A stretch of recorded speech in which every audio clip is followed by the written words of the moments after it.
Fala, projetista! Tudo bom com você? Sejam todos bem-vindos ao canal do Geraldo Alves. Muito prazer, eu me chamo Marcos Bispo, eu sou projetista de combate a incêndio e faço parte do suporte técnico do MPPI, o nosso treinamento que faz você sair do zero até se tornar um profissional de referência. E na aula de hoje nós vamos fazer um pouco diferente em um novo formato, que é justamente o formato de tira dúvidas. Ou seja, nós vamos selecionar as melhores perguntas que nós recebemos dos alunos lá na nossa plataforma, tá?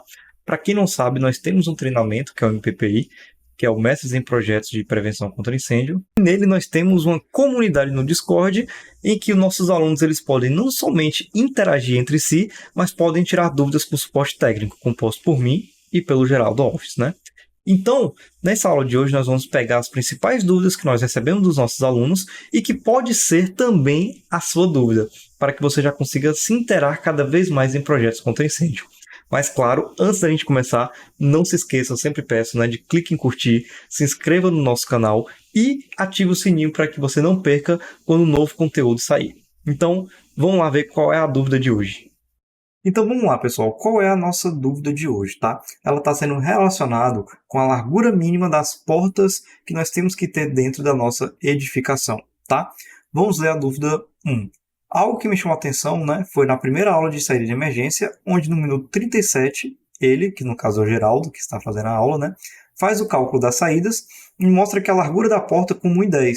Porém, as portas para ocupação em geral não têm a largura mínima exigida de 0,80.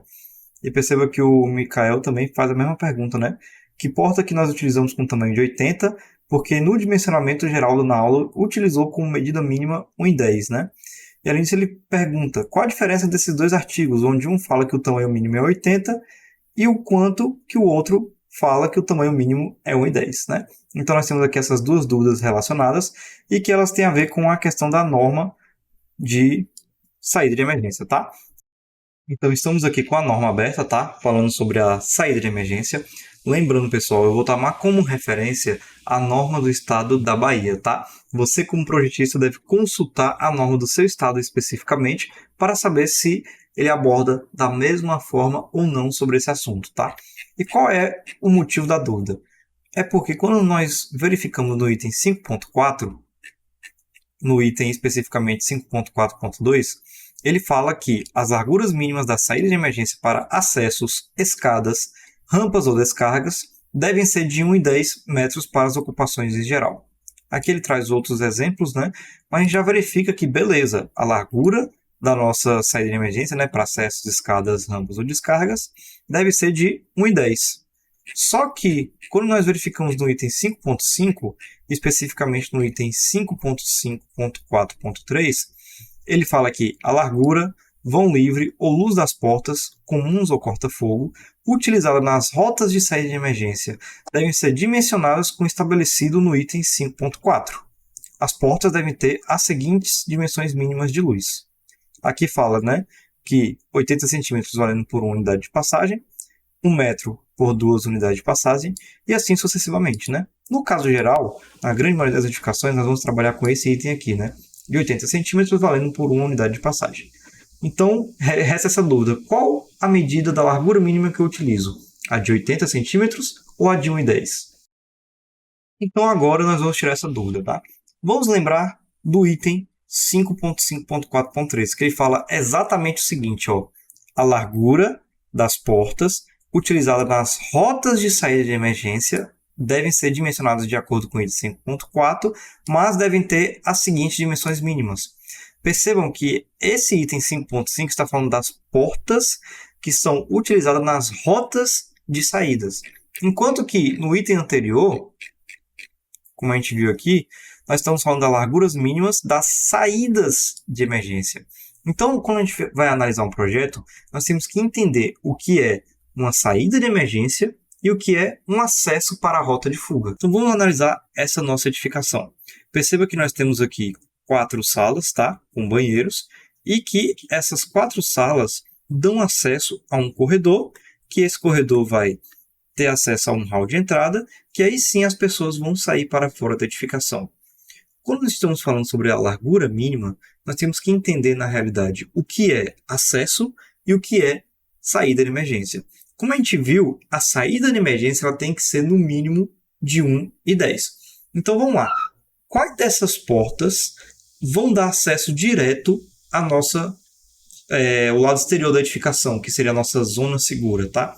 Perceba que de todas elas, apenas essa daqui é o que vai para o lado exterior da edificação. Logo, ela vai ser a nossa porta, que eu vou chamar como saída de emergência. Porque a saída de emergência é justamente o que o próprio nome fala, né? É a saída que eu vou estar utilizando para uma área segura ou lado externo da edificação. Percebam que todas essas outras, por exemplo, essas 5 aqui que estão presentes, elas são, na realidade, o que eu chamo de acessos. Ou seja, a partir delas, nós vamos ter acesso à nossa rota de fuga, né? Então, essa daqui, por ser uma saída de emergência, como a gente viu lá na norma, as portas da saída de emergência, elas têm que ter largura mínima de 1 e 10. Então, se eu venho aqui, e faço a medida dessa porta, perceba que ela vai ter 0,84. Isso daqui está errado, tá? Nós temos que colocar ela com uma medida de 1 e 10, tá? Então, perceba que aqui eu coloquei uma porta genérica, né? Mas isso vale para qualquer tipo de porta, pelo menos dessas de abrir, que são no geral, tá? Ficou até um pouquinho maior, mas perceba que aqui tem que ser realmente de 1 e 10 no mínimo, tá? Já essas outras aqui, elas são de acessos, né? Então, quer dizer que são portas que eu vou atravessar, mas que não necessariamente eu vou sair na minha área segura, mas eu vou sair na rota que vai me destinar à área segura. Essa sim, ela tem que ter uma largura mínima de 0,80. Um detalhe importante que algumas pessoas também perguntam é o seguinte: e essa porta aqui, por exemplo, que é a do banheiro, né? Tem um banheiro dentro da sala 1 e da sala 4 aqui.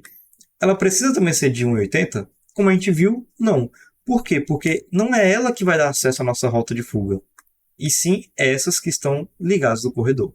Então, sempre que você tiver dúvida sobre qual largura mínima utilizar, 0,80 ou 1,10, sempre se faça essa pergunta: essa porta que eu estou verificando, ela vai dar acesso a uma rota de fuga ou à saída da minha edificação? Se for para a saída da sua edificação, mínimo de 1,10. Agora, se ela for de acesso, aí sim você pode colocar de 0,80. Só que lembrando, pessoal, essas condições são condições para edificações em geral. Para casos específicos, vão ter também dimensões específicas para cada situação. Inclusive, a porta da saída de emergência, que nesse caso, também ela tem que ser dimensionada de acordo com o cálculo da população.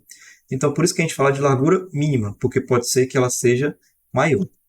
Então é isso, pessoal. Essa foi a aula de hoje. Eu espero que vocês tenham aproveitado bastante e entendido muito sobre essa diferença entre as saídas de emergência e os acessos às nossas rotas de fuga, né? Que essa é uma dúvida do dimensionamento mínimo das portas muito relevante e que muitos alunos que estão iniciando agora têm dificuldade, tá? Então, se esse conteúdo te ajudou e agregou valor, não se esqueça de estar curtindo o nosso canal, se inscrevendo nele e ativando o sininho para que você não perca quando a próxima aula de Tira Dúvidas sair aqui no canal. E antes de terminar esse vídeo, eu tenho uma super novidade. Se você está querendo aprimorar os seus conhecimentos em projetos contra incêndio e principalmente fazê-los em menos tempo, com maior qualidade, clica no link que está abaixo da descrição desse vídeo que você vai ser encaminhado para uma aula curta de menos de 5 minutos, onde nós vamos apresentar para vocês uma ferramenta revolucionária que vai fazer com que você alavanque ainda mais os seus projetos contra incêndio, porque a partir dela você vai conseguir fazer mais em menos tempo. Então, se você ficou curioso para saber que ferramenta é essa, clique no link que está abaixo da descrição desse vídeo e se intere um pouco mais. E da minha parte, eu fico por aqui. Valeu, pessoal. Vejo vocês na próxima aula.